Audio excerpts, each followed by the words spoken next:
Welcome back to the second and third chapter in the online course Get a Head Start, a mental workbook for young football players.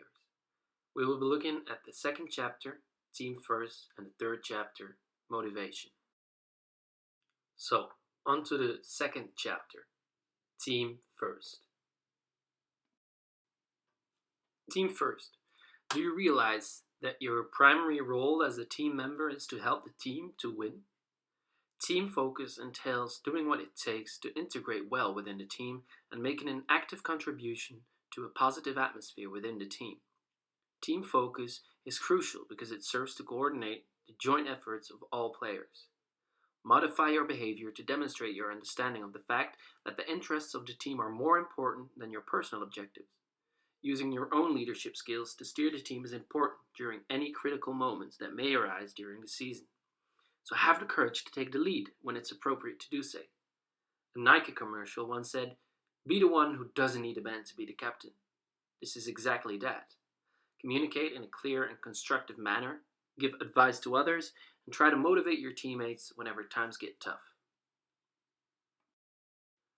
Stronger together.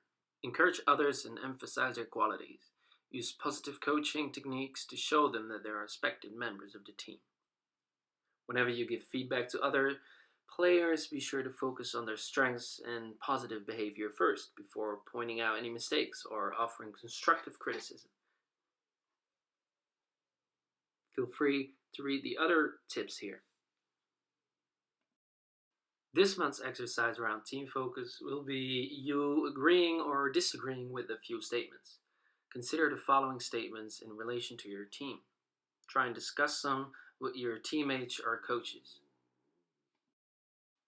Here are some of the statements.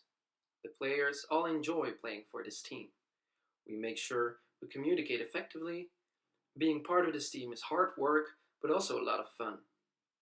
You can also let your teammate agree or disagree with these and kind of discuss some of them. Next up is some room for thought. What would you like to improve about your team? What would you like to change? Try and not only write down the problem, but come up with an action plan.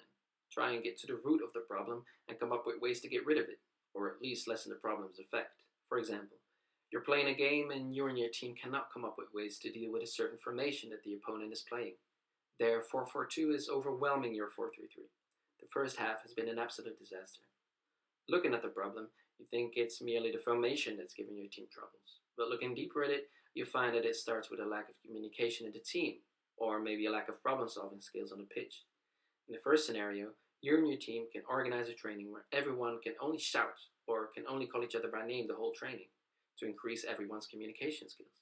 In the second example, you can maybe train specifically on problem-solving, 2v3s, 3v4s, 2v4s, discuss the plays and search for options. This way, the whole team learns to think about how you, as a team, can improve. No team is perfect, but it's not about your imperfections. It's about how you deal with them. Just like last month, there are some interesting videos on Team Focus. Be sure to check them out by scanning these QR codes. The first one is about how egocentric behavior can destroy a team, and the second one is about how teamwork can make the dream work. Next up is the week agenda. Remember to set as many clear objectives as possible and evaluate them as honest as you can. Fill out the match evaluation, but be tough on yourself. Also, keep filling out the mental fitness surveys to get your average week scores.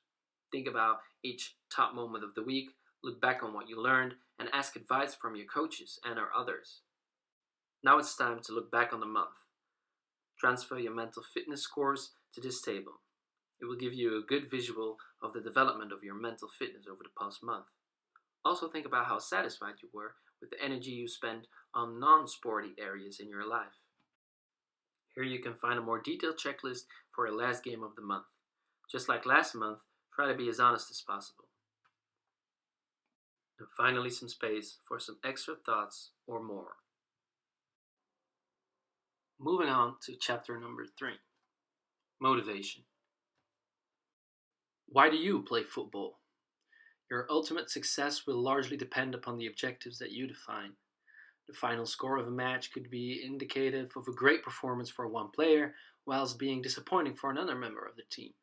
It all depends on the objectives each of them had set themselves before the match. These are what will determine how each player feels after the match. It is very important for footballers to have clear objectives.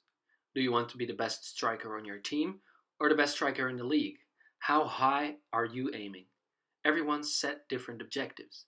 These will have a major impact on your motivation, your determination to succeed, and your willingness to work hard. Now, how to set objectives. Setting objectives is nothing new. It's something you've been doing for a few weeks now in the week agenda. However, here are some tips and tricks on how to set clear, realistic objectives. First of all, put your footballing objectives in writing. There's no need to share them with anyone other than your closest friends and relatives. Make sure that each specific objective is challenging enough to be motivating. This is really something I want to accomplish. I'm willing to give it everything I've got, but still realistic. You need to be able to track your progress. Make sure you describe your objectives in an attractive way. For example, you could create a poster with pictures, drawings, or quotes and hang it above your desk or your bed where it'll catch your eye every day to refresh your memory and remotivate you. The SPORT principle is a great way to define your objectives. Learn more about it here. You probably already know what your ultimate objective is as a player, but obviously you need to take it one step at a time. You will need to work really hard to realize your dream. To help yourself along the way, you can define some short-term objectives. Each of these short-term objectives can be aimed at different areas: technical, physical, tactical, or mental. For this month's exercise, you will use a summary of your qualities and areas for improvements from Chapter 1 and give yourself a score from 1 to 10. Also write down what your desired score would be. On this page, try to think of an action plan on how to improve these certain weaknesses in your game. Set objectives based on the tips you received earlier in this chapter. Think about what's important for players in your position and set goals on how to get better. Here are some more QR codes for more stuff on motivation. This is again the week agenda. Set as many clear objectives as possible and evaluate them as honest as you can per day. Fill out your match evaluation. Keep filling out the mental fitness survey to get your average week score. Think about each top moment of the week. What is something that you're very proud of this week? Look back on what you learned, and again, ask for as many advice from your coaches and or others as possible.